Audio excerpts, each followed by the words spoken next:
Good evening, everybody. Welcome to CW Live. My name is Chris Webb, Head of Communications. Delighted to be joined tonight. You can see on the left of your screen by Andy Kerr, Deputy General Secretary. Good evening, Andy. Good evening, Chris. And President of the CW, Karen Rose. Good evening, Karen. Evening, Chris. So, everybody, I can already see by the level of you online that you're excited for this session. It's a big one. You know that. You can help us, though, as we get across the message to our BT group members. Tonight's session is aimed at. Please help us by sharing the link, tagging your colleagues, and getting in amongst the comments. It really does help us. So let us know how long you've been a union member.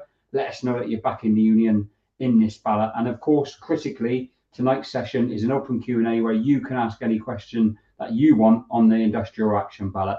Just while you get your questions in and you get your thinking caps on, I'm going to ask both Karen and Andy to just set the scene for this session, starting with Andy. Over to you, my friend.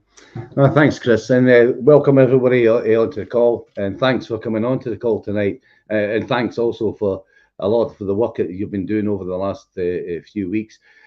We did announce earlier today that we have now served notice on the company, so there was some people sort of doubting whether we'd actually go as far as serving that notice. That has now been done. It's been served on the company, and we will be balloting. And the ballot starts next week, on the 15th of June. So that's a definite. There's no walking back from that now. The notice has been served. So I want to make that absolutely clear to everyone. This dispute is about pay and the imposition of pay. That's the real nub of it here. The pay itself is obviously is not enough for what we want. We know what the cost of living crisis that is happening in this country. Nobody is can go away from that. It's hurting people in different ways, but especially our lower paid workers in BT, which we have quite a few. The pay rise that the company is given, £1,500, it looks in the face of it as if it's a 8% and close to 8% pay rise. Why are we rejecting it? Well, it's quite clear, because that money was money that they should have had, not this year, last year, but the year before that. So they were way behind before we started in it. And we reckon it's the equivalent of really getting something like a 2% pay rise for those people. And for others, it ranges down to somewhere in the 3%. And if inflation is running where it is just now, and you all know where inflation is, you all know about fuel costs, you all know about energy costs that's hitting your pocket every day, and food costs that's going up and will go up, continue to go up in the next few weeks and months. It is not enough. And this company who says that they can't afford it is purely just lying to you. They can afford it. £1.3 billion of profits that they've made this year, on top of the savings that they've made. They've made major savings on staff costs over the last couple of years. This company can well afford to give you a pay rise that brings you back in line. Bear in mind that 2 years ago, we got a pay rise just under inflation. And last year, all you were given was a one-off payment. We didn't object to the one-off payment. We thought you deserved the one-off payment just purely for what you did during that pandemic period. But you should have had a pay rise last year on top of that. We were quite adamant last year and told the company that we were expecting a larger pay rise to compensate for this year. And £1,500 is not enough. And we don't believe that at all. I hope you don't believe that. So the dispute's about that, but it's also about the imposition. And I want to make it clear to everyone that's on this call. It's not as if we walked away from negotiations. The CW did not walk away from negotiations. We were willing to continue to discuss it with the company. But their offer, yes, wasn't enough. But they also said when they gave us the offer, it was the final offer, and they were intending to impose it anyway. And we couldn't sit back and just allow the company to impose that pay rise without our agreement. And more importantly, without your agreement. That's the main point here, that we wanted to put a pay rise that was negotiated. We wanted to put it to the members, to yourselves, and for you to make that final decision, as we always have done in the past with pay negotiations. So in this year, they didn't allow it. They decided that was the final offer. They decided that's what they said was all they could afford, and they decided to impose it. And that's what's led us to this impasse of where we are just now, and led us to the industrial action that potentially we're going for. So we are now self-noticed, as I said at the beginning, and we are going to start the ballot next week. So all I would say to you now is, to anybody that's on the call, and yes, we will answer any questions, as Chrissy said earlier. Now is a crucial point. We now need to win this ballot and win it handsomely. We need to get over the hurdles of the 1992 Trade Union Act. So we need to make sure we've got a massive turnout in this ballot, and we need to make sure we win a vast majority, a big majority in that. So all I would say to you at the beginning of this tonight is, please support your union, but not only support your union. If you are supportive of the union, go and speak to your work colleagues. Make sure when that ballot paper goes in next week, you vote on it, you vote, and you return that ballot. It is absolutely crucial to get everybody to participate in this ballot next week. Thank you, Andy. That's fantastic. And I should tell you, because you obviously both of you can't see the screens, there's an absolute flood of support from the members. So please keep that coming in. Please keep your questions coming in as well, making a note of them, and we'll get as many as we possibly can put to Andy and Karen throughout the next hour. Karen, your scene's there. Well, so as you know, that we've done these separate sessions. So the other night we had a session for EE, because that has to be a separate ballot because it's a separate PLC. And tomorrow night we're going to be doing one for OpenReach because that's a separate one as well. And tonight this is about the BT ballot. So the thing about the BT ballot is very multifaceted. So we've got all of the members in there, from consumer, from global, from group, from enterprise, from digital networks, from corporate. So this is a multifaceted ballot. So whereas on the OpenReach ballot, it's just people who work for that part of the company, for this one, it is a mixture. So it's absolutely vital, the point that Andy's just made, absolutely vital that you're talking to your colleagues, you're talking to your other team members. You need to make sure that in every section of this BT ballot, that we're making sure that you are going to be returning those ballot papers. It is absolutely vital. We know there's a plethora of issues, right? And we know that a lot of people have raised concerns, but make no mistake about it. This is about pay. This is about imposition, right? Andy has outlined it, and I think very clearly, and I don't think there's a lot to add to that really, because we were in pay negotiations. The pay negotiations broke down. We did not believe for 1 second that £1,500 was enough. It certainly isn't enough to protect your wages against the cost of living. And we didn't have the chance or the opportunity to even ask you what you thought before BT had imposed that pay. So it is really important. It's absolutely vital that we make sure that we send that message that that is totally unacceptable way to do business, that you don't just decide what you're going to give people without giving them the opportunity to have their say and their opinion on whether they think that's acceptable or not. But like I said, this BT ballot is the largest mixed group of members from all the different CFUs, and it's really, really important in every single one of those CFUs that we make sure that the members are returning those ballot papers.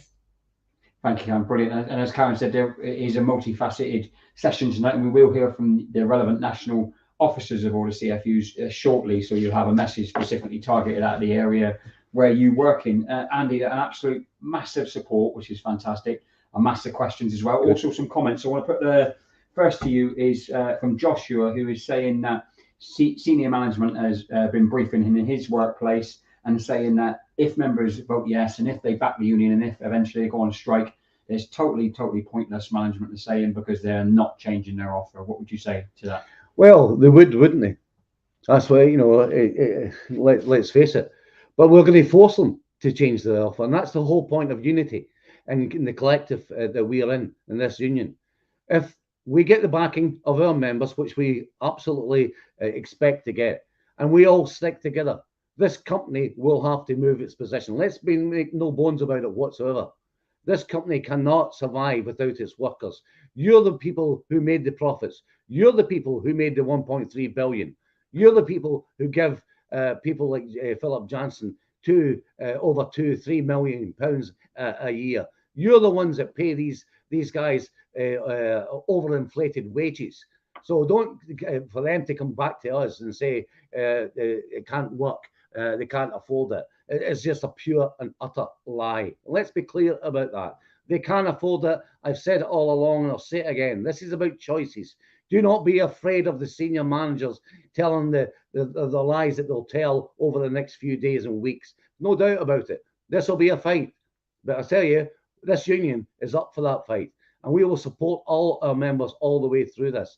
If we stick together, we'll win. And I'll tell you now, this company will move. It will move because it will have to move. Thank you, Andy. Absolutely fantastic. Karen, hop on the back of that one. Really good point from Peter, who says, and I'm asking for your comment on this. Obviously, Peter is saying if we don't win this ballot, then imposition is the future. What would you say to that? I absolutely agree. Imposition will be the future if we don't win this ballot, because this is what we're challenging.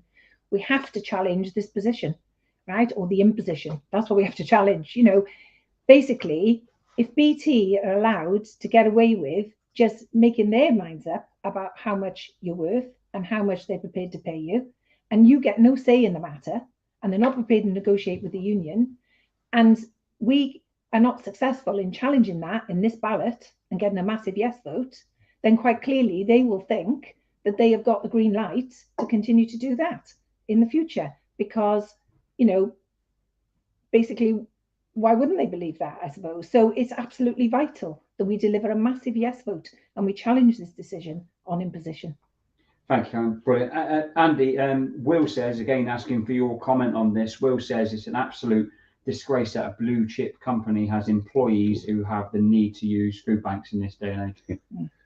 I mean, I was astonished, like I no doubt Will was, and others have been, about when I heard about this.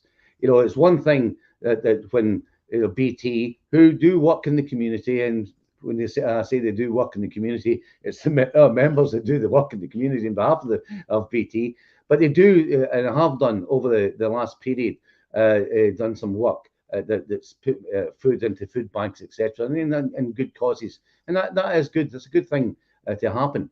But when you actually sit here, you know, and have people donating in call centres, in major buildings BT run, not for people and giving the stuff into food banks, but for actually their own employees.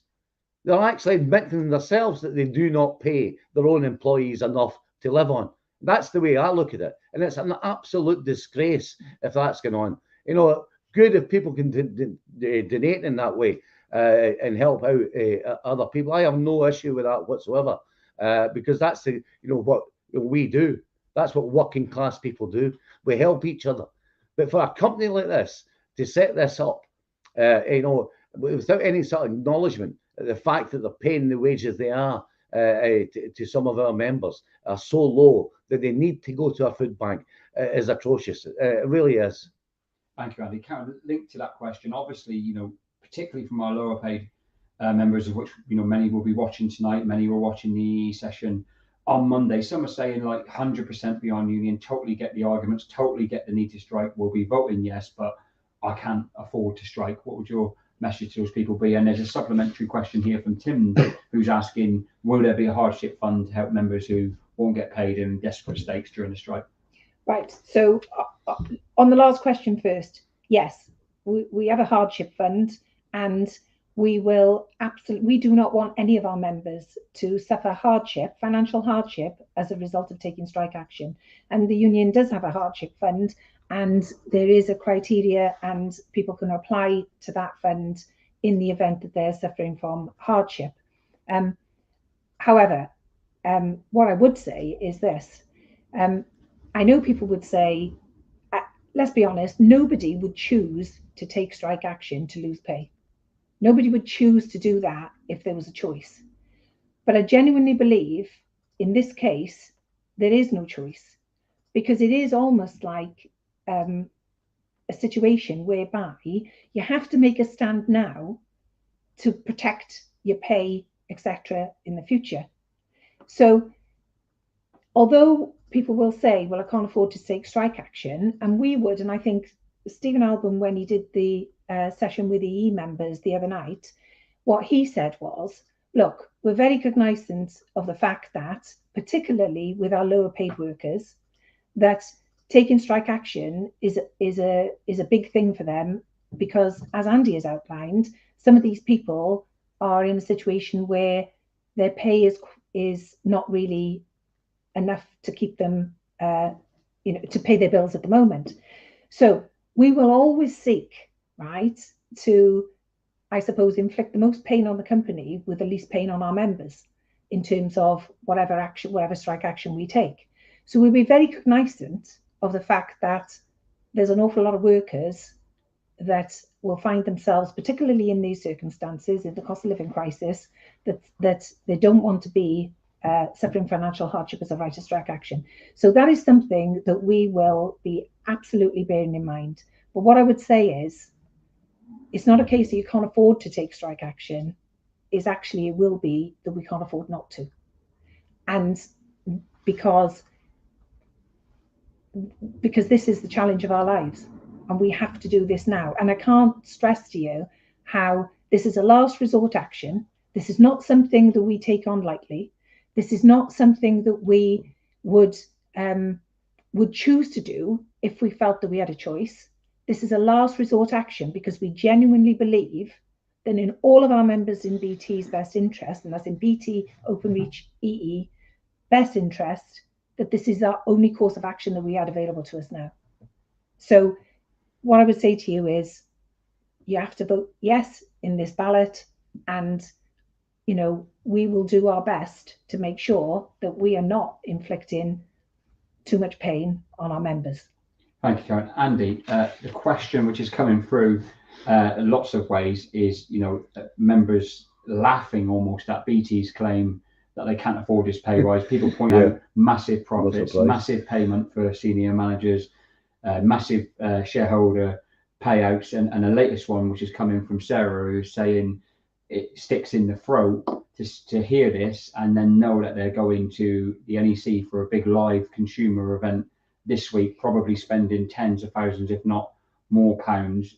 This is a joke. What would your reflection on be on the overall comment? BT can't afford a proper pay rise. Well, I think I've been quite clear about it. This is not a question of ifs and buts. They can afford it. There is no doubt about it whatsoever. This is not a company that's on its uppers. This is not a company that's going down the tubes tomorrow morning in any way, shape or form. This is a company that's making £1.3 billion profit. This is a company that's going to make even bigger profits next year, and the year after, and the year after, and the year after that. This company is worth a fortune, and our people are the people who deliver those profits. Just if it was, on the profits itself, we could get a deal that'd be a fraction of those profits. And as Chris has just said there about the shareholders, we've said this before. They are getting the shareholders. And when we talk about shareholders, and BT will no doubt have a little pop about this, about lots of people in the company are shareholders. And I have no problem with that whatsoever. But you're not the shareholders who are getting the big money, 7.7 pence in the pound, if it are people. You'll be lucky if your dividend's £77 this year or more. The people who are getting the money are the big shareholders. 10%, 12% of this company is actually owned by Deutsche Telekom, a German telephone company. So 12%, if you work it out yourself in numbers, but 12% of £761 million that's going to shareholders this year, 12% is going to end up in Berlin. It's not going to end up in your pocket. It's going to end up in Berlin. That's where that money is going. 18% of that £761 million is going to end up somewhere, probably Switzerland, I would imagine, or Portugal, or Morocco, or France, depending on which passport Mr. Draghi is using at any point in time. But I suspect most will end up in Switzerland. They can, a fraction of that profit they are getting in dividends would settle this dispute. So there's no problem about, they can either do it from their dividend, they can take it from the profit some other way, or they can cut back in their savings because they made their savings early. They made the savings of 1.5 billion, I think it was, a year or so early, and are now bringing it forward. So if they just slowed down and that and a little bit would be enough to do it. So don't, I don't accept by anybody, whether it's the chairman of the board, whether it's the CEO, whether it's the CFO of BT. You can't tell me you can't afford this. Of course you can afford it. The issue is about choices, and you make a choice. The same as all our members make choices, are having to make choices these days, or whether they put petrol in the car, or whether they put the gas heating on at night, or whether they feed the kids. That's choices that you have to make. These people have to make choices too, and the right choice for the employees that they quite clearly say, and they have said it in the reports, annual reports, the workers, and they compliment you for your work you've done through the pandemic. Well, they might compliment you. A thank you is very nice, but now it's time to put money in people's pockets. So absolutely, they can afford it. Thank you, Andy. Spot on. Karen, just jumping on the back of that question, really, and a point that Paul's making here, saying, BT are happy to increase customer bills by an inflationary rate of more than 9%, but slap us with an insulting 3%. It's a big yes vote from Paul. But, all the stuff Andy said there, setting out the masses of money that is awash within the company, they've also, even if you said that wasn't the case, they've also looked at the cost of living crisis and gone, well, we need to put our prices up to match that, but then gone to the workers, the people who get them those profits, who get them those shareholders payouts, and get them their multi-million-pound mansions, and go, not for you. There's not enough for you. What would your sort of take on the hypocrisy of that be? Well, and it is hypocritical, isn't it? Because ultimately what they're doing by increasing their prices is they are contributing to the increase in the cost of living. And so on the one hand, they're contributing to the increase in the cost of living that our members are having to cope with. And on the other hand, they're saying that they can't afford to give our members a cost of living pay rise. And that's what we've been asking for. All we've been asking for is that our members have a cost of living pay rise in the same way that they've had a cost of living pay rise on some of the prices that they've increased. So basically, Chris, you use the word hypocritical. It is hypocritical. And I think Andy has outlined all the reasons why they can actually afford to give our members a cost of living pay rise. They can. They just have to choose to do so. Thank you, Karen. And Annie, you've pointed out, as has Karen, and clearly other members, that this year, is for some of our members, desperation stakes. It's not, I'd like a pay rise. It's, I need a pay rise so I don't have to use the food bank, so I can put fuel in my car to get to work. We know it's a needs must situation here.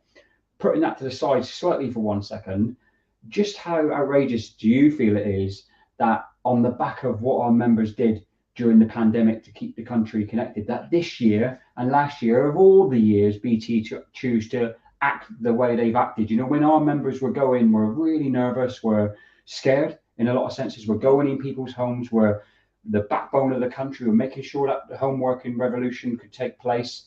And this, Andy, is their reward. What would your view on that be? Well, I just think it's disgraceful. Utterly disgraceful what they've done. We have been, as a union, and supported by members in the past. I could go back some years ago, when we knew there was a real problem in this country, 2008, 2009. I think we were going through a global crisis. And we, like most other unions in this country, were sensible at that point in time. We knew what was happening in the country. And did we, for that year, forgo a pay rise? We did. But then we got back into the pay negotiation. But there was genuine reasons for that. And it was the time, some of you will remember, when people were having to go into 4-day weeks, car plants were closing down, etc. But, that is one thing. But the pandemic was something else. Now, some companies have went to the wall. That walking along your high streets, the shops that's closed, etc. And there has been, major issues in the economy over the last year in the pandemic. But not BT. BT have actually done very well the pandemic, because they have sold more in some areas. They're not doing so good in business at the moment. Well, why would they? Because the businesses have been closed down. So you would have expected that to happen during the pandemic. But for consumers, and where they've put the big price rises up, that Chris has mentioned, that's the area that people have actually got more out of BT. They've actually been using Zooms, they've been using broadband more, they've been using mobiles more. You know, everybody that's on this call obviously knows that. Not because they work in the industry, because you're just a normal citizen of this country like everyone else. So BT have made the profits over the last period, and then the argument about it is, oh, it's about investment for the future. Well, see, if this company had actually listened to the CWU when we said that they should have invested, rather than give all the money away to the shareholder, which they did do for many, many years, we would not have been in this position. All the investment would have been done. But yes, we welcome that investment, but the biggest investment you have to make is in your workforces. And the work our people have done, not only the call centre workers who worked at home, some in not very good conditions, you know, because not everybody's home is suitable for home working. And the ones that had to come into work put themselves on the line either through travel or sitting in call centres with others, even though we had all the health and safety as much as we could in place. But all our workers that was working outside, having to get into businesses, having to get into people's homes and put themselves at risk and their families' lives at risk, certainly at the beginning of this pandemic, you know, what have they got for it? You know, what have they got in return? And I don't think they've got much at all. So we have sat back for the last couple of years because we knew times were hard. But this is now not acceptable. The inflation is going through the roof. The cost of living crisis. Well, what does it actually mean? This pay rise, what does it mean to you? What does it actually mean to you? It means a £5 a day. That's what it means to you. You know, just over a £5 a day. And you know what the costs are. And if I take tax away from that and national insurance, which is increased and all the rest of it, really what the £1,500 has gave you is no more than about £3 a day. Not much more than that. You know, and you know yourselves what more costs it is to come to work, to live. You know, whether you've got family or whether you're a single person, the cost of living. And this company can't afford it. Yes, we can have a go at the government, but that's not what we're about at this point in time. And we quite rightly should have a go at the government for what some of the things they haven't done and should have done. And now, but you know, this is the company you work for. This is the company you made the profits for over the last number of years, and this is the company that can afford to give you. Thank you, Andy. Karen, Rob, the good news about Rob's comment is he is absolutely cannot wait to back the union and cannot wait to vote yes. What I want you to answer the element, he says, why can't we just push the ballot to the side and all not go to work tomorrow? I just wondered if you could talk a little bit about why it's so important that we take the right steps, take them calmly and take them legally. Well, so so there is legislation in this country that actually dictates what we're allowed to do in terms of withdrawal of labour, which not going to work tomorrow would constitute. So basically, we have to comply with the legislation, and this is what we've been saying all the way through this this campaign and this dispute, and when we've done these live events, you know, we've been saying that actually that trade union legislation, or what I think we would call anti-trade union legislation, actually means that we have several hurdles, hoops, and things that we have to go through, and we have absolutely been determined that we are not going to be tripped up by that legislation all the way through. So we have taken our time in order to make sure that we have completed every single step, dotted all the I's, crossed all the T's, in order that we make sure that we are conducting a legal ballot. So in order to comply with the legal ballot, it means that we've served notice today, we'll start the ballot next Wednesday, and then only once we've had the results of that and we serve the relevant notice on the company of when we intend to take strike action is when we can legally withdraw labour. So basically, it is a laborious process, but that is because there's legislation that dictates every step of the way, and we have to comply with that, because otherwise we'll find ourselves in the High Court. Thank you, Anna. That's absolutely brilliant. Quick one, Andy. Sam is a trainee, 100% supporting the union, definitely voting yes. Good. He's saying that some management is saying that he may not be able to take part in the strike action or support the union because he is a trainee. Rubbish. Easy. Is the answer to that. Was it Sam? I think you said Yes. Sam. What I would say to you is, if any manager is saying that to you, they either don't understand the legislation that Karen referred to, because the legislation actually tells you quite clearly you can, and you will have the support of this union, and you have the support of the law of the land actually to take industrial action. So basically, rubbish is what I would say to you. But what I would say, because I've just had enough of managers going about the place, especially to trainees, people who have just been in the company, just a few months or a year or so, holding some sort of fear over them that something could happen to them. Well, that is complete and utter rubbish, as I've said. I was going to use another word there, but rubbish, I'll cover it at the moment. But what I would say to you is, let us know their names. I would like to know their names. Let's expose these managers that are lying to people. Let's know who they are, and we'll certainly do the exposing part in your behalf, because it is completely load of rubbish. Now, let's make it clear: any trainee, anybody, because the other thing is about, have you been in the job 2 years or less, and are you covered? Well, you are covered. Quite clearly, you can take industrial action, and the company cannot take any action against you as long as we've done everything that Karen says. We have done our ballots legally. We've came to the decision legally as a collective, and we carry that through. As long as we stick to the legal arguments as a union, you are covered by that legality at the same time. Thank you, Andy.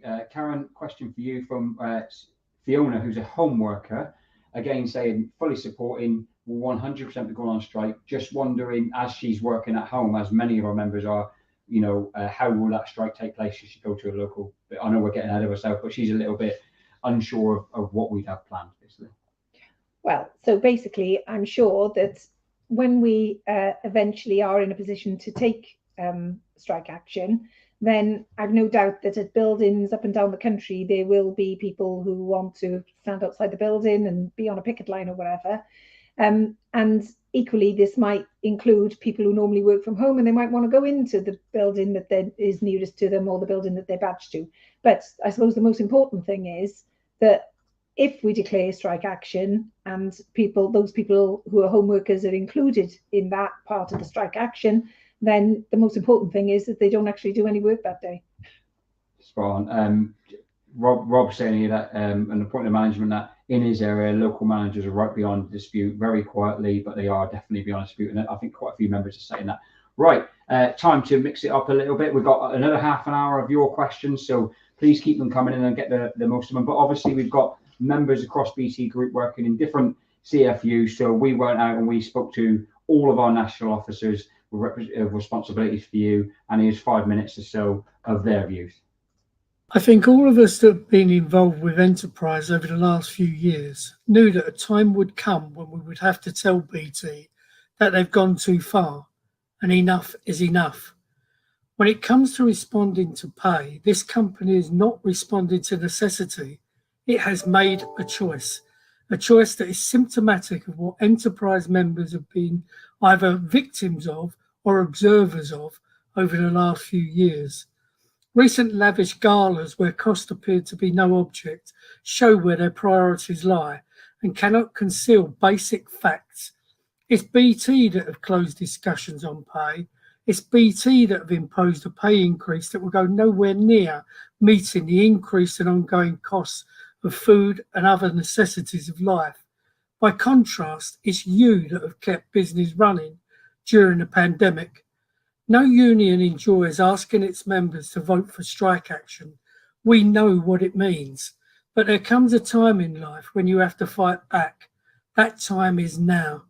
My message to our members in enterprise is this can't continue. You need to vote yes. Hello, my name's Stephen Alban, National Officer at BT Consumer. And I wanted to speak to members today and say how crucial it is that they vote yes in the upcoming ballot that will be dispatched on the 15th of June. I don't want you to be misled by Philip Jansen, who says they can't afford it. BT haven't survived COVID, they've thrived, with extra TV packages being given to customers, faster broadband and better mobile packages for people who are working from home. And I think equally, they see the size of the dividends they've paid from those profits to shareholders and only 0.5% of those profits would have covered a cost of living pay rise for our members. Now, our pay deals have always been negotiated, and this culture of imposition has to be stopped. It's a very dangerous world to live in.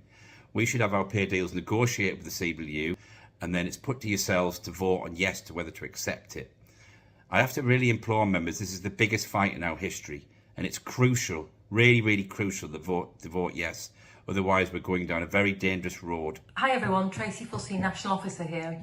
This is a massive moment for our members in BT, EE and Openreach, with ballot papers dispatched from Wednesday the 15th of June. And there's never been a more important time for you to vote and for you to vote yes. It's vitally important that you use your voice and for every member you work with to do the same. A negotiated pay deal is essential. You deserve more and the company can afford more with 1.3 billion profits. This is a matter of choice, their choice. And that choice, put very simply, is disrespectful to every CWU member who contributes to the success and profits of this company. Members up and down the country are telling the CWU that the attitude from the company is shameful. Members are telling us that the imposition without agreement is inflammatory. Members are telling us that they need a decent pay rise, with inflation rates the worst they have been for 40 years. And it's now time to stand up together and use your collective voice to tell your employer exactly what you think. Vote yes. The vast majority of our members in Global are employed on specialist or secure services. This does not set you apart when it comes to pay. Some of you have already seen that BT's response to competitive pressure is to pass its effects on to you. The difference between us and them is we are the only people in the chain that has nobody to pass our increased costs on to. BT is not responding to necessity on pay. It has made a choice that is symptomatic of a disregard for what you have done for this company over many years. They cannot hide the facts. It's BT that have closed discussions on pay. It's BT that have imposed a pay increase that will go nowhere near meeting the increase in ongoing costs of food and other necessities of life. By contrast, it's you, as always, that have kept companies and government running, even and especially during a pandemic. No union enjoys asking its members to vote for strike action. We know what it means. But there comes a time in life when you have to fight back, and that time is now, and the issue is pay. My message to our members in Global is this can't continue. You need to vote yes. Hello everybody, I'm Dave Duke, CWU officer. I just want to say a few words on our pay dispute with BT, EE and Openreach. The company has chosen to impose a pay increase on its employees, with an increase that does not deal with the cost of living crisis and we're all living with now. The company has made a choice to pay less to its employees to boost profits and then hand over your pay to shareholders. The company has not recognised your continued commitment to customers and the country, in particular your efforts during the pandemic, which is still with us. With the attitude of some senior people within the company, this dispute seems inevitable. The lack of respect and dismissive approach to you, the employees, has to stop. Stay strong, stay united, and we will win this dispute. So some brilliant messages there from our national officers. So thank you to all of them for all their efforts to help us, not only tonight, but every single day to get this vote out and win this ballot. Whilst we were on as well, and a sign that we have the support of the whole union, we got a text message from our senior Deputy General Secretary, Tony Kerr, who said, just to let everyone know, nobody is allowed in law to interfere in the ballot process, and managers doing that need to be notified to us. So if you are feeling under pressure or you feel it's inappropriate interference from your manager, please drop us an email or make contact with us. Back to your questions though, and back to your support, which has been fantastic. A question which has been asked a few times. This time it's from Rob Davey, who's asking, I'm going to come to you first, Andy, if I can. Yeah. What about the Better Workplace programme? Even more buildings announced yesterday with a close date of 31st of January 23. Is the union only interested in the pay rise, and what are we doing about Better Workplace? No, we're not only interested in the pay rise, Rob, but I'm clear about it, so I'll do that bit first, then I'll come back to the point you're making. The this dispute is about pay and imposition of pay. Now, I have to be absolutely clear about that. That's what the dispute's about. That's what you've been balloted on, and we'll be quite clear. And again, you know, there's legal arguments here, so we're quite clear on that. So I want to just say that first of all. That's what the dispute is about. But have we got other issues with the company? Yes, we've got many issues with the company. BWP, Better Workplace Programme, being one of them, and a major one of them. But we were, Karen and I actually leading the negotiations, have been in talks with the company for about a year now. And you know, the Count Me In campaign that we had last year, that brought them back in some respects. And it's true to say, and I'm actually clear about this, we have done, saved hundreds of jobs that people who definitely were going to be thrown to the wall in the last year or so. They have been saved. Have we saved everybody? No, we haven't. And I'm not proud to say that. And there is more to come. I don't know necessarily, Rob, where you're from. I don't know necessarily, though I have heard some rumours today. I want to make it clear. If it's where I think you're referring to, we have not been informed as a union of that. There is a process in place that we have done through every closure that has happened so far, that they speak to us pre-announcement, and we only a few days before it, to be fair, pre-announcement, we get a sort of background in it. Then they announce, and we start formal consultation with the company to work it through, to work out where people can go, what other opportunities there are, etc., etc. On this occasion, we have not been contacted by the company. As far as I'm concerned, that's a breach. It's a breach, another breach of an agreement we struck with the company. And we will be raising this issue with the company in the next day or so. So there is a major problem, that the fact that they've made some announcements to individuals, and we haven't known about it. Neither, I suspect, did your local branch, local reps know about this. So we will be raising that. But let's be clear. There's always going to be some closures in some places. The issue for us is to keep as many people in jobs as possible, and that's what we've been trying to do so far, and we've been very successful. But there is some tricky ones that's happened already, and there'll be some more tricky ones coming. But we are in negotiations in this to try and resolve it, to try and make sure that there was locations that BT kept, that most people, or the vast majority of people, could actually get their travel to. We've been asking the company to use things like smart working, as they call it, you know, hybrid working, if you want, where people wouldn't have to travel as long a distance to certain places every day of the week, and using some sort of hybrid working. We have been having those discussions, and we have been making some progress. But unfortunately, in the last 2 to 3 months, all the discussions on that has been put on hold. The company actually haven't spoken to us about that, because we've been focusing, not just us have been focusing on the pay, but the company have been focusing on pay. So there is issues there, Rob, for us. The disputes about pay and the imposition of pay, but there's major issues that we need to go. But what I will say at the end of this is a test.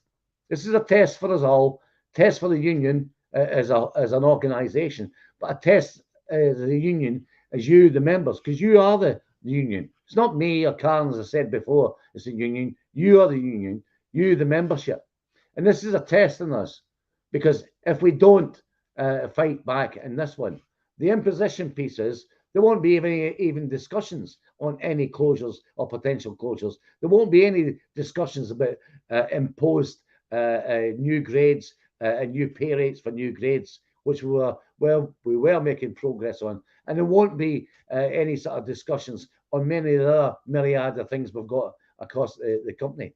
It'll be imposition, imposition, imposition. So that's why you have to vote now and vote yes, because we now have to go back to that company and say, enough is enough. We have had enough of this. We are now going to challenge you at every opportunity. So please vote yes, Rob. I will deal with the issue of where I think you're referring to. That will be dealt with, and I can assure you we'll put information back into your branches, your branch officials to get to you over the next few days. But it's really important, if you're going to fight, and even if it's true that it is the 31st of January next year or whatever the date is, it's even more crucial that you vote yes in this ballot, because it's only by voting yes in this ballot and us getting a major yes vote in this that will actually get BT to stand up and start to listen to some of the arguments we have been putting to them, and will continue to put to them on things like the Better Workplace. Karen, did you want to answer that? To be honest, I think Andy has covered most of it. But the one thing I do want to say is, because I've seen some of the comments on social media, and I know there are people who are really, really concerned about their job security. And Absolutely. I know that there are people out there in sites which they believe will close under the Better Workplace programme. And to say that we have not forgotten about those people, right? We have been fighting, as Andy said, to make sure that those people can remain employed, still have employment in the company. And let's be honest, right? Most of those people are sitting in sites in desk-based roles, and throughout the pandemic, they were able to continue. They were able to continue, most of them working remotely. And we know home working isn't suitable for everybody, right? But the vast majority of people were able to continue to work remotely. And there is absolutely no reason in a company that provides tech to other organizations in order to have home workers, right? There's no reason why this company couldn't, regardless if they close the buildings, couldn't accommodate retaining those people in employment with some kind of remote, smart, home working, agile working, whatever you want to call it. And we have not forgotten about those people, and we have been fighting, right up until the point when we broke down on discussions over pay, right? So this dispute is about pay. We had no choice but to go into dispute about pay. But that certainly wasn't because we forgot about the other issues. It certainly wasn't because we forgot about those people that are going to be impacted by the Better Workplace programme. But Andy's absolutely right.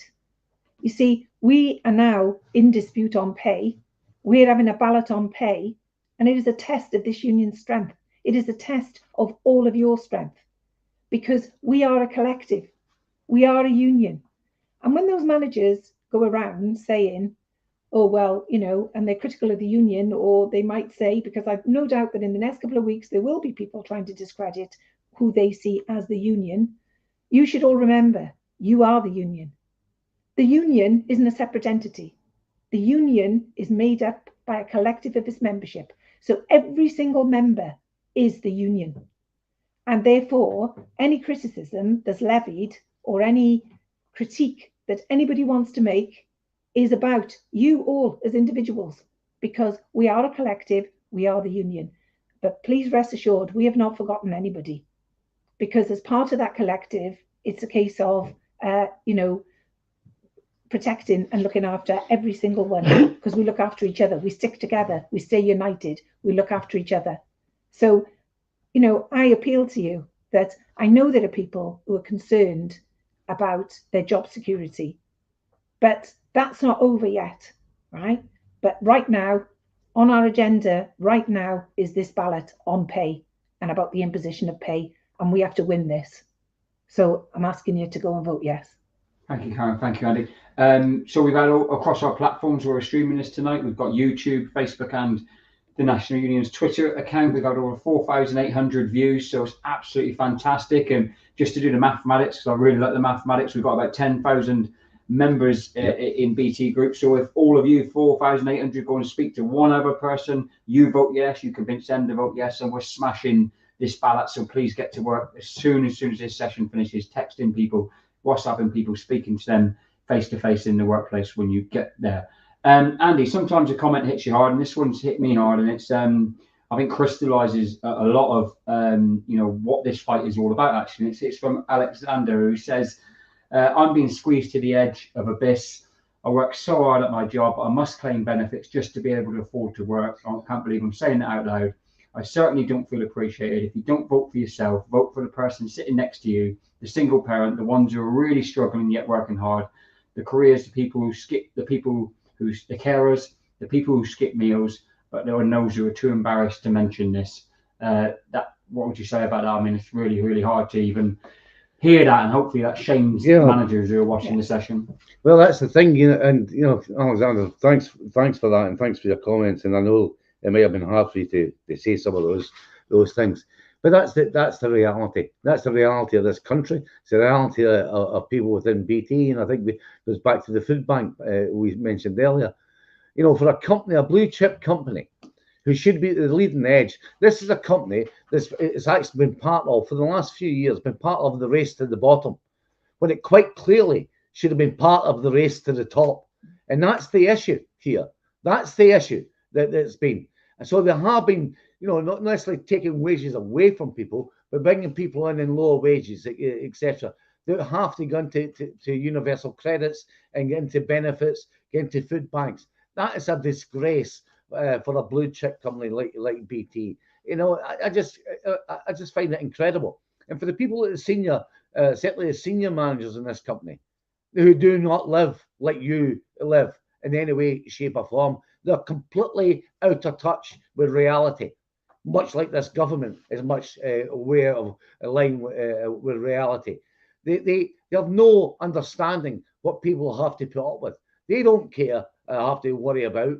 What do they worry about? If the price of fuel goes up, the Lamborghinis will just be using a little bit more than what they're using just now.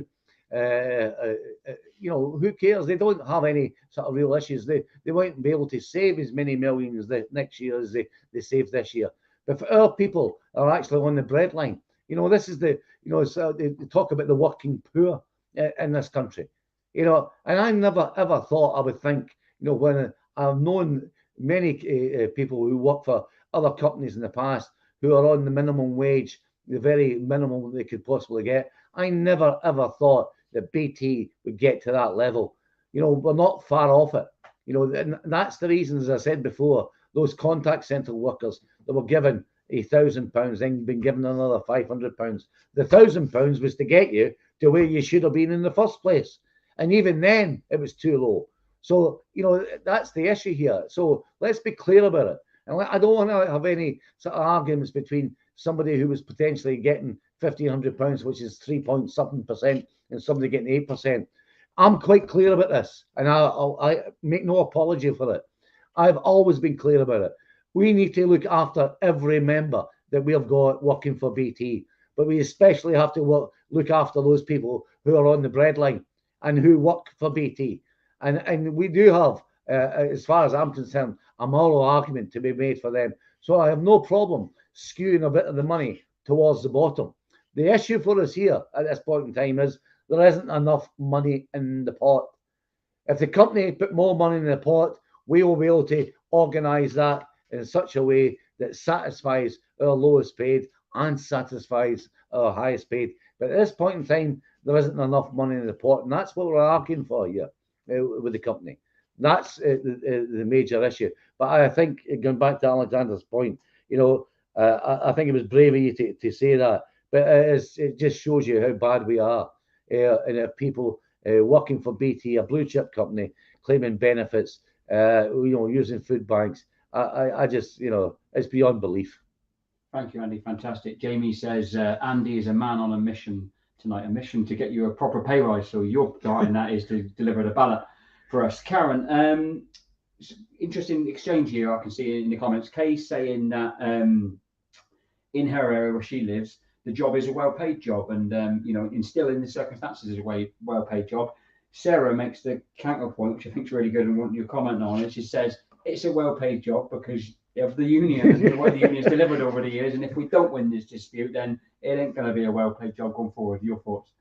Look, I think you're absolutely right, and I think that we have to look at to an extent, you have to kind of look at some of the history. So we know that, and I'm a BT employee, and I've been in BT a very long time, and I've always thought, along with awful lot of my peers, my colleagues that I've worked with over the years, and we've always felt as if we've had good pay, right?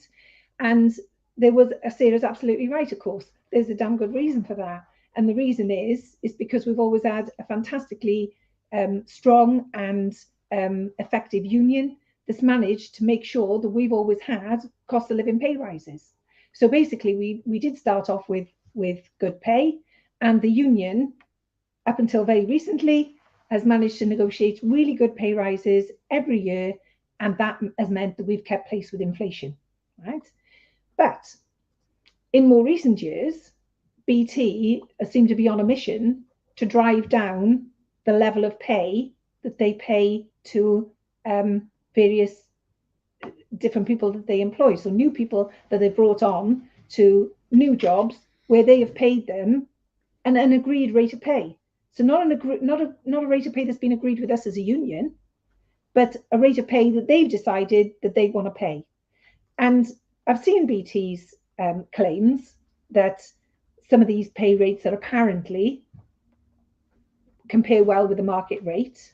I think they've said in the main, because they're quite clearly acknowledging that not all of them compare well with the market rate. But they have argued that their rates of pay compare with the market rate. Well, I actually think that they must be comparing in the wrong market, because the job that our members do, and we know the job that our members do, and I think Stephen Alban, when he was talking on the session the other night, and he's the officer for EE and for consumer, he talked about the role of our call centre workers.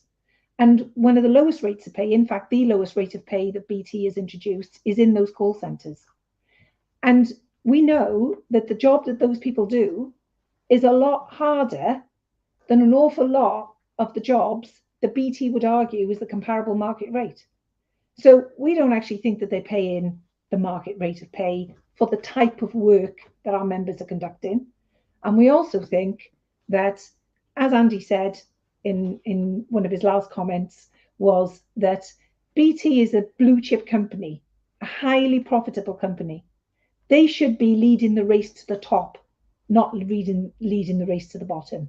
So actually, I don't think that in the UK today, where we know that wages have been driven down for various different reasons, for BT to boast that they are paying the market rates of pay, that's no feather in their cap. That's an absolute disgrace, because basically what they're saying is they are paying the market rate of pay in what has been created in a low wage society. So that is no accolade for a blue chip company to have, that they are paying the market rate because the market rate is low wages. And we know how many people are being forced into poverty in this country. And actually, for them to even participate or think about participating in that race is an absolute disgrace for a company like BT. So I know that there are still people who have benefited from the cost of living pay rises over the years, and they now see themselves on decent wages. And maybe some of those people feel as if they've got enough disposable income to be able to weather the storm of the cost of living crisis. But if we accept this kind of pay rise now, which doesn't meet the cost of living crisis, how much longer do those people who believe they're on good wages think that they're going to keep their heads above water? Because eventually they aren't going to have extra disposable income to be able to meet the bills, etc. either, not unless we continue to get cost of living pay rises that means that your wages, your salaries keep pace with inflation. Because your wages this year are worth less in real terms than they were in 2019. Because in the meantime, you haven't had pay rises that have met the cost of living. And so you're already worse off, basically, in real terms than you were in 2019. And we can't allow that to continue. So thank you, Karen. That's brilliant. Andy and Karen, unfortunate, they're not fortunate. They can't see the time. It's actually 8 o'clock and we've done an hour, but I'm going to put them in on the spot and say, can you give us another 5-10 minutes? Is that all right, guys? Because there's loads and loads of questions and we don't want to shortchange you. The other thing is a couple of members saying, will the questions be picked up offline? We would encourage you to go and engage with your branch, engage with your reps and get those answers. And of course, you can always post on the pages of the union. We'll try and answer as many as we possibly can. I do want to ask a couple of more questions though, Andy. First one is around how the members can potentially help us, because obviously we're only 8 days now from ballot papers landing on people's doormats, you know, by the post, to emphasise that yet again. Yeah. How can they help us? How can individual members help us in the coming 8 days to win this ballot and beyond during the period the ballot's open for? Well, I mean, you know, people who members who are supportive of what we're doing and trying to do here in this ballot. If you're one of these people on the call tonight, and obviously you are interested, you wouldn't be on the call tonight, is go. First thing I would say to you, and I think I mentioned it earlier, is go out and speak to your work colleagues. Get them to understand the same situation as what you understand. Get them to make sure they vote in this election. This dispute. They need to record the vote in it, and it's vitally important they do. And obviously, we are encouraging them to vote yes. If there is questions that they may have, obviously you might not be able to answer them yourself. Refer them to your branch officials or refer them to elsewhere. We will, you know, Chris and ourselves in Kerr, we will put out lots more information over the next 8 days. And we'd ask you not only just yourselves, but make sure your work colleagues, you know, listen when we do send out postcards, and we will, and home mailings, and we will. When we do text you, and we will. When we do email you, and we will.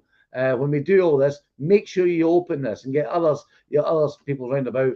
When you're in the morning, if you are in a situation where you meet as a group of workers, start talking about this and talk about it in front of your managers. Let your managers understand it.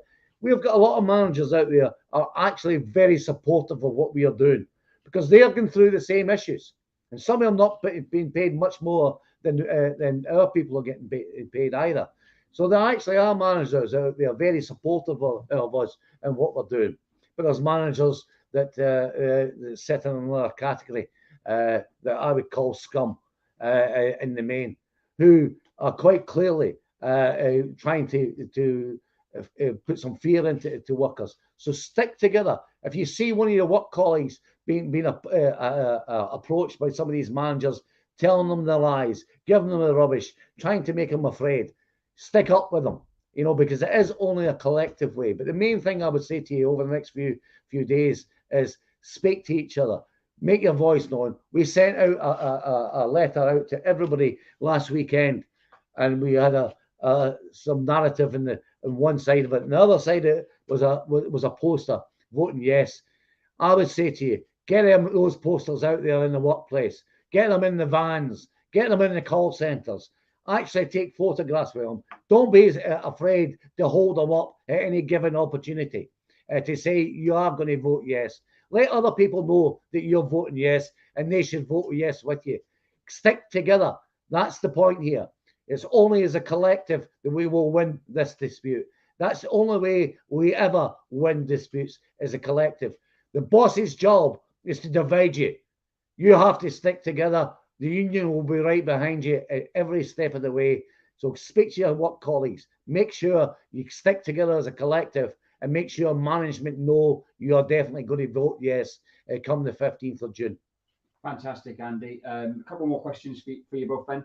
Before I do that, though, to give Andy and Karen a little bit of a breather, we know when we do this, we did this in the EE session and it was fantastic, and we'll do it again in the Open Reach one tomorrow evening. We know the senior management and friends from BT will be all over this session, so you can help us now. Send them a very clear message. So if you're back in the union, you're planning to vote yes, simply put I'm voting yes in the comments right now, and we'll share as many as we possibly can on screen. So that's simply I'm voting yes in the comments. Karen, while they do that, we've had a couple of questions. One, I've got it on screen, so hopefully people can see it. When does the ballot close? It closes on the 30th of June. Papers need to be back before then, obviously. Second one is around what is the percentages we need to win the ballot. Obviously, legally, we need the 50% plus one turnout. We need 50% of those people plus one to vote yes, but we need more than that on both fronts, don't we?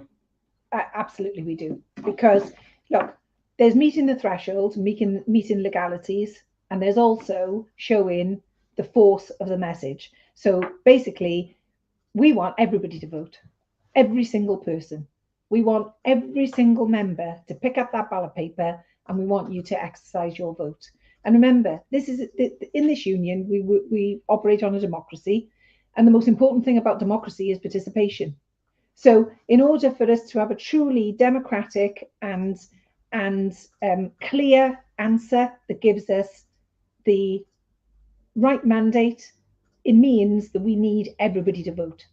So we know that when we had the electronic survey going back probably 18 months ago, or maybe even 2 years ago now, we know that we had a massive amount of our members participate in that electronic ballot, right? And that was brilliant, because we know that we had heard not just from a majority, but a significant majority. And that's what we need to see in this postal ballot now. So we need people to vote in this ballot. We need to get way past that threshold, and we need to send a very, very clear message and to give a very, very clear mandate to our industrial action ballot. Okay, that's fantastic. Thank you to all the members who are flooding in with your support. It is inspiration. And don't forget, the big thing you can do alongside voting yourself is encouraging colleagues to do the same. Yep. I'm going to give both of you now the chance to give any final messages across to our members, starting with yourself, Andy. Well, only thing I would say is thanks for all the support that you've gave us, not just tonight and online, the EE workers, members online on Monday, and I've no doubt the Open members will do it tomorrow night too. So thanks for everything you've done for us. As I say, you know, we can only win this if we stick together. We can only win this if we get a big majority. And going back to the issue about taking industrial action, will we have to take industrial action? I suspect quite clearly we will. But let's not be afraid of that. We'll deal with that issue once we get there. The main issue is to get as big a vote yes as possible, because it's only then that BT will actually sit up and listen to what we've been saying to them all along. And I don't accept, and I'll say it again as I answer one of the questions. Some people in BT think that they won't move. Well, they will. I am confident they will move, because they will either move or we'll move them out. It's their choice. They can either work with this union and we'll deliver for this country the broadband, the services that we need to do, or they can work against us, and whatever way they want it, we'll be here and they won't be here.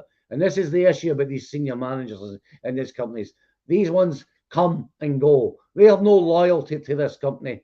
They have only taken money out of it. They have no loyalty to the workforce, I don't believe. They'll go away with the big packages as they have done in the past, and will do that in the future. The people who have to run this company, the people who actually do all the work for this company and create the profits for this company are our members. And you're the ones that need the job security. You're the ones that's going to stay here and do the work. You're the ones that needs the decent pay rise. So it's now time for us all to turn around and tell those bosses, either pay up or ship out. I don't care which one they do, but I prefer they actually paid up. Because if they don't want it, it's time for them to go. It's not time for our members to go. Spot on, Andy. Karen? I mean, to be honest, I think I want to reiterate the message of unity and to say, right, so this ballot is not about us. This ballot is about every single member. This is your ballot. This is your fight back. This is about you standing up for yourselves and having a vote in what you believe your pay should be and what you believe you should have a choice in. It's about every single member. And this is your ballot. It's not our ballot, as in myself and Andy here today. It is your ballot. This is about you. And so voting is absolutely vital, because you are entitled to have your say. BT denied you the opportunity of having a vote as to whether their pay offer was acceptable. Now, don't let them deny you the opportunity, because nobody is going to deny you this opportunity. You're going to have the opportunity to vote, and we want you to vote. This is your chance. This is where you say whether that pay offer and whether that imposition was acceptable to you. Personally, I believe the answer is that it's not acceptable and you should vote yes. And I can't emphasize enough how much this is about you. This is your ballot. This ballot belongs to the members. So take the ballot, make it yours, make sure you vote. Thank you, Karen. Sometimes it's a real privilege to be able to do this job and obviously witness the great work that Andy and Karen have done, but also your comments tonight, an absolutely inspirational session on all fronts. So some thank yous. Thank you to Andy, thank you to Karen for your time, for the members, and I know they really appreciate it. I can see that from all of the comments. More than thanking our leadership, though, is to thank you as members who have come on. You've got a big job of work now. We've got 8 days to get this ballot going, 8 days to get in front of the members, 8 days to show your worth and get your recognition as key workers who kept this country connected. Let's get out there, let's get the work, let's win the ballot. Good night, everybody.